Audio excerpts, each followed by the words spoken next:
हेर्नुहोस्, आज म तपाईलाई लिच्छवी कालमा स्थापना गरिएको एक प्राचीन मन्दिरको दर्शन गराउनेछु। सङ्कटा माता मन्दिरको कुन बार दर्शन गर्ने, के चढाउने र किन दर्शन गर्ने त्यो बारे पनि भन्नेछु। यदि हाम्रो च्यानललाई सब्स्क्राइब गर्नुभएको छैन भने फटाफट गरिहाल्नुहोस्। म ऐतिहासिक र धार्मिक भिडियोहरू पहिले नै सेयर गरिसकेको छु र डिस्क्रिप्सनमा पनि लिंक राखिदिएको छु र हेर्नु होला है त। अब फर्कौं सङ्कटा मन्दिरतर्फ। काठमाडौँको मुटु जहाँ न्यू रोडबाट मात्र 180 मिटरको दूरीमा रहेको यो मन्दिर लिच्छवी कालमा करिब 10औं शताब्दीमा राजा गुणकामदेवले स्थापना गर्नुभएको हो। सङ्कटा माता सङ्कट, पीडा र दुर्घटनाबाट बचाउने देवी मानिन्छ।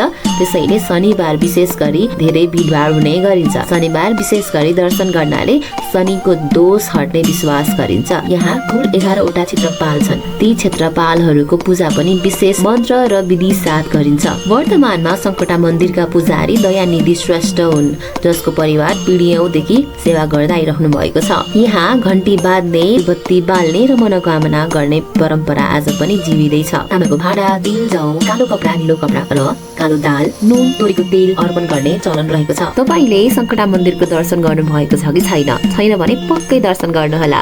मैले लोकेसनको लिंक यहाँ डिस्क्रिप्सनमा राखिदिएको छु। जय सङ्कटा माता।